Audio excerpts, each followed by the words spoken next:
The one mindset trick to live peacefully. There's a silent battle being waged inside of us every single day. It's a war for peace, and we've been told by the world, by our own gut instincts, that the only way to win this war is through control. To build a peaceful life, we think we have to command every single variable. We have to control our careers, plotting every single step up the ladder. We try to control our relationships, managing the feelings and actions of others. We even try to control our own chaotic minds, wrestling our thoughts and emotions into submission. We grip the steering wheel of our lives with white knuckles, believing that the slightest slip will send us careening off a cliff. We spend our years building walls, creating meticulous plans, and trying to force the world into a shape that we believe will finally grant us a moment of calm. But what if that entire strategy is just wrong? What if the relentless, exhausting, lifelong chase for control is the very thing keeping you from the peace you crave? What if the walls you built to protect yourself have actually become your prison? This is the story of how a simple two-word phrase, an ancient secret from the Stoic philosophers, can dismantle a lifetime of anxiety. It can unlock a sense of profound calm you may have never felt before. It's a story about letting go, not to lose control, but to finally gain it in the only place it has ever really mattered, inside yourself. The problem, the pain, the tyranny of control. Let's be honest with ourselves. This desire for control isn't a character flaw. It's not some sign of weakness. It's one of the most deeply ingrained instincts we have. It's a survival mechanism, hardwired into our DNA from a time when a lack of control meant a very real, physical threat. If you failed to control the fire, you froze in the night. If you failed to control the hunt, you starved. That ancient wiring hasn't gone away. It has just changed its targets.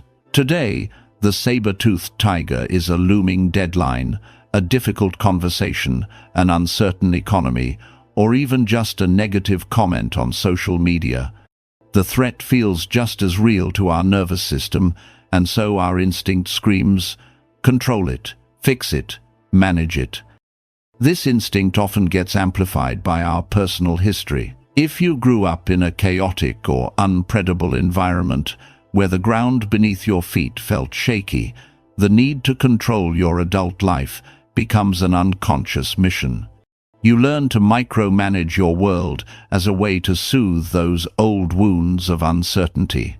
You convince yourself that if you can just arrange all the pieces on the board perfectly, the right job, the right partner, the right home, you can finally build a fortress against the anxieties of your past. You become the hyper-vigilant CEO of your own life, believing that meticulous oversight is the only path to security and therefore to peace. We see this everywhere. At work, you're the one who has to double-check every detail on a group project, not because you don't trust your team, but because the anxiety of a potential mistake is just too much to bear.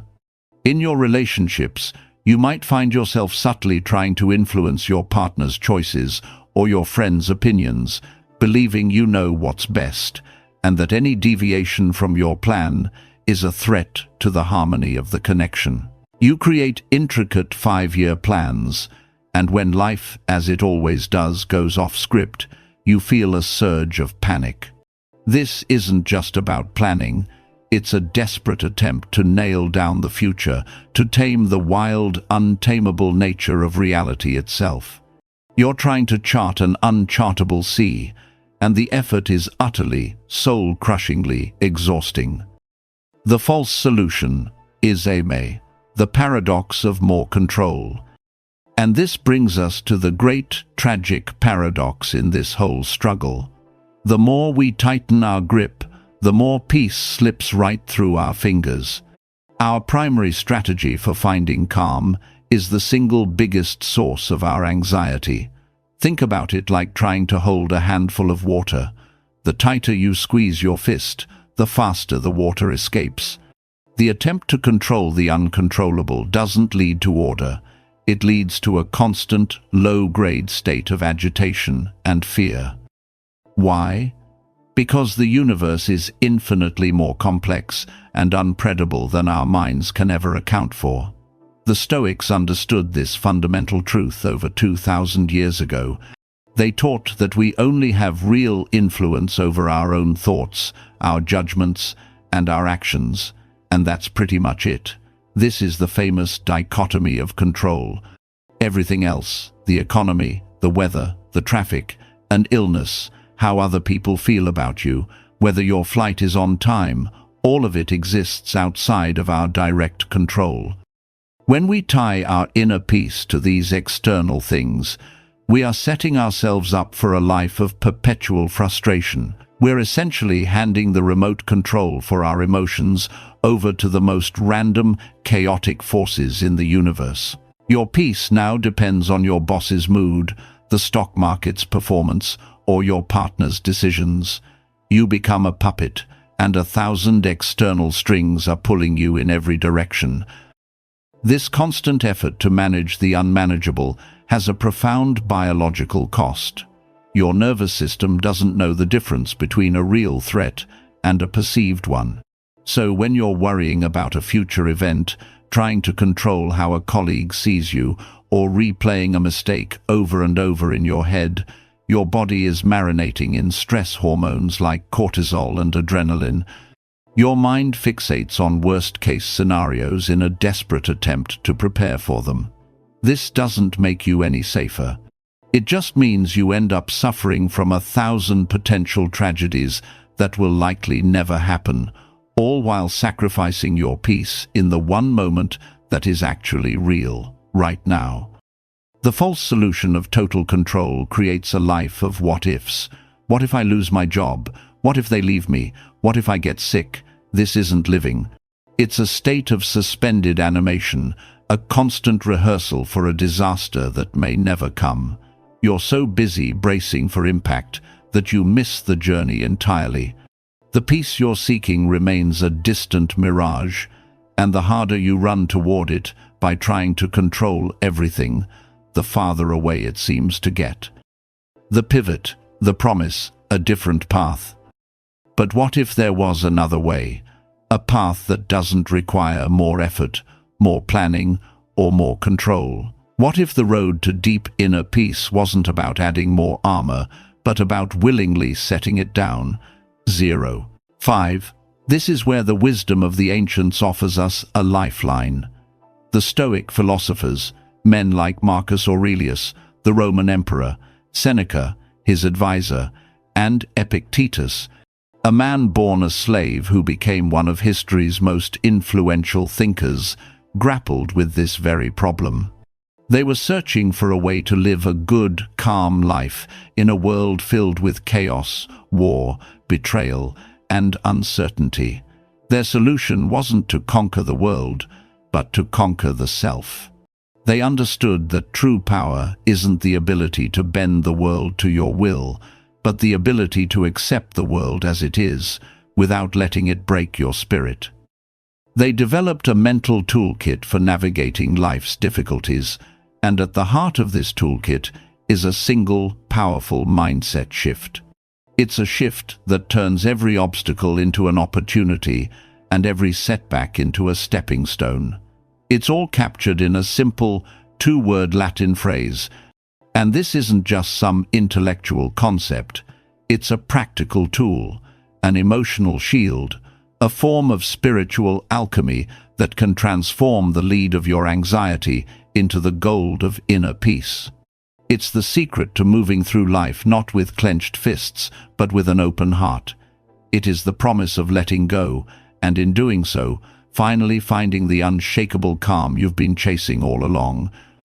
The reveal, the Stoic solution, amor fati. That two-word phrase is amor fati. Translated from Latin, it means a love of one's fate. It is perhaps one of the most challenging and yet most liberating ideas in all of philosophy. It's a concept that was central to the Stoics and later championed by the philosopher Friedrich Nietzsche, who called it his formula for human greatness. Amor fati is the practice of not just accepting everything that happens in your life, but loving it. It's not about mere tolerance or gritting your teeth and bearing it. It is an active, joyful, wholehearted embrace of your reality, exactly as it is. It means loving the wins and the successes, but also loving the failures, the heartbreaks, the illnesses, and the frustrations. Why? Because they are all part of your unique, unrepeatable path. To wish for any part of your past to be different is to wish that you were not the person you are today. The great Stoic emperor Marcus Aurelius put this beautifully in his private journals. He wrote, "Accept the things to which fate binds you, and love the people with whom fate brings you together, but do so with all your heart." He also compared this mindset to a raging fire, saying, "A blazing fire makes flame and brightness out of everything that is thrown into it." An obstacle, a challenge, a piece of bad news to the person practicing amor fati. This isn't something that snuffs out their spirit. It's just more fuel for the fire. It's an opportunity to practice courage, resilience, patience, or wisdom.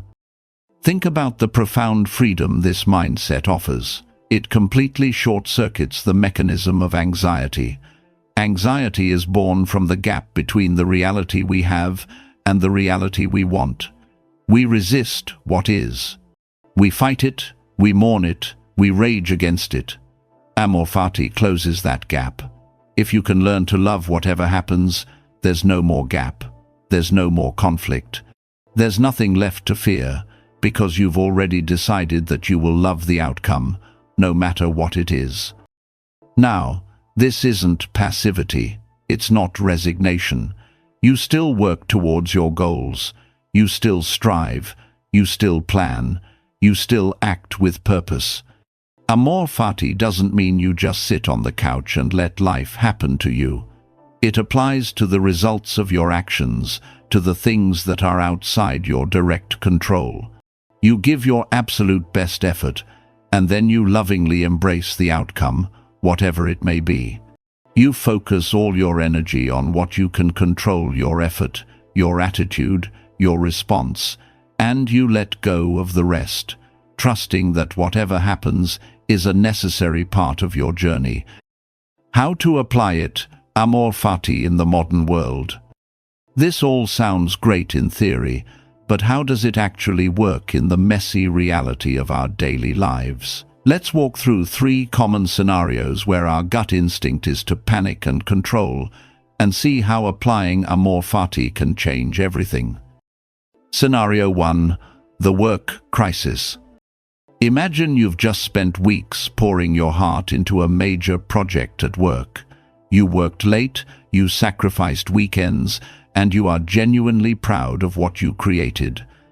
Then, on the day of the presentation, your boss tells you that due to a sudden budget cut, the entire project is being shelved indefinitely. The typical reaction: a downward spiral of anger, frustration, and despair. All that work for nothing. This is so unfair. What does this mean for my career? You feel a deep sense of injustice and helplessness. Your peace is shattered because something outside your control didn't go your way. Now, let's apply amor fati. You take a deep breath. You let yourself feel that initial sting of disappointment. This isn't about suppressing your emotions, but then you pivot. You say to yourself, amor fati, I love this fate. This shelved project is now part of my story. Instead of fighting it, how can I embrace it? You start to reframe it. Maybe this frees you up for a new, even more exciting project. Maybe the skills you sharpened during those long weeks made you more capable for the next challenge. Maybe this setback is an opportunity to practice resilience, to show your colleagues and your boss what grace under pressure looks like. The obstacle becomes the way. You see the cancelled project, not as a roadblock, but as a redirection. You loved the process, you did your best, and now you will love whatever comes next. The anxiety starts to dissolve, replaced by a calm curiosity about the new path that just opened up. Scenario 2. The relationship conflict. Think about a tough situation with a loved one. Maybe your partner is going through something and has become distant. Your instinct, driven by fear, is to control the situation. You might push them to talk, offer a ton of unsolicited advice, or become anxious and needy, demanding reassurance that you're both okay. You're trying to force the relationship back into a shape you're comfortable with, but all that pushing just creates more distance. The amor fati approach is radically different. First, you recognize that your partner's emotional state is outside your control. You can't make them feel or act a certain way. So, you accept the situation as it is, right now. Amor fati. I love this fate. You love this person, and this difficult period is part of their journey, which means it's part of your shared journey. Instead of trying to control them, you focus only on what you can control, your own actions. You can be a stable, loving, non-anxious presence. You can offer support without making demands. You can listen without judging. You can work on your own inner peace so that you aren't adding your anxiety to their burden. By embracing the reality of the situation, you stop fighting it. You transform from a manager of their emotions into a safe harbor, and paradoxically, by letting go of the need to control the outcome, you create the very conditions of trust and safety that are most likely to bring them closer. You love them right where they are, and you love the challenge this moment gives you to become a more patient and compassionate partner. Scenario 3. The personal setback. You get some unexpected news. Maybe it's a health diagnosis that will change your daily life. Or maybe you suffer a financial loss that destabilizes your future plans. The natural human response is fear, resistance, and the feeling of being a victim. Why me? This can't be happening. This is probably the hardest place to practice amor fati, but it's also where it's most powerful. To love a fate that includes suffering seems impossible. But it's not about loving the pain itself. It's about loving the person you have the opportunity to become because of it. It's about accepting that this new reality is now your reality. Amor fati. I love this fate. You accept the diagnosis and then ask, okay, given this, how can I live the best possible life? How can this teach me a deeper appreciation for the present moment? You accept the financial loss and ask, what is this teaching me about what's truly valuable? How can I rebuild with more wisdom and less attachment to material things? You look for the seed of opportunity inside the adversity. You realize that so many of history's greatest figures were forged in the fires of hardship. This setback isn't the end of your story. It's a defining chapter 1 that you can choose to fill with meaning, purpose, and strength. It is the ultimate act of taking back control, not by changing the event, but by choosing how the event will change you. The transformation, a life of inner freedom.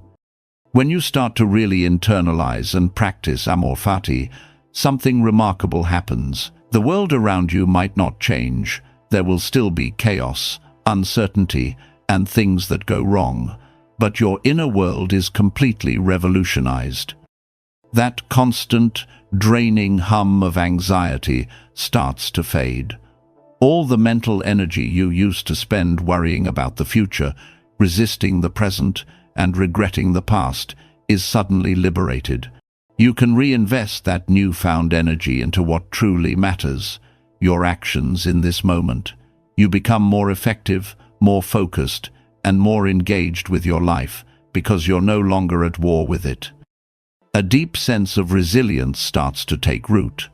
When you truly believe that everything that happens can serve you in some way, Setbacks lose their terrifying power. They're no longer failures, but just feedback. They're lessons, part of the curriculum for your own growth. You develop an unshakable confidence that you can handle whatever life throws your way, because your peace no longer depends on things going smoothly. Your peace comes from within. It becomes unconditional. You finally find that quiet, untroubled retreat inside your own soul that Marcus Aurelius talked about. And, most importantly, you experience a profound sense of freedom. You're freed from the prison of if only. Freed from the crushing weight of trying to manage the entire universe. Freed from the fear of the unknown. When you can genuinely look at your life and say, "I love whatever happens," you are free. You can finally unclench your fist, open your hand, and simply let life flow through it, appreciating its texture and its temperature without that desperate need to possess it. This isn't indifference. It's the deepest form of engagement, a true alignment with the natural flow of life itself. Conclusion: not. We started with the image of a war for peace, a battle won through relentless control, but the Stoics show us a different path. True peace isn't a fortress you have to build and defend. It's an open field you learn to stand in, welcoming both the sun and the storm. The ultimate mindset trick isn't a trick at all. It's a profound and courageous reorientation of your heart. It's the decision to stop fighting reality and to start loving it. It is amor fati. It's about letting go of the illusion that you can control everything and embracing the powerful truth that you can handle anything. It is the understanding that every single moment of your life, the beautiful and the brutal, has woven the tapestry of who you are. To love your fate is to love yourself. So, here's a question to carry with you today. What is one thing in your life right now that you're resisting?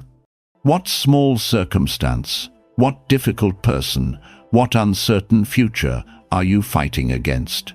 And what would it feel like, just for a moment, to stop fighting? What would it feel like to look it right in the eye and say, amor fati?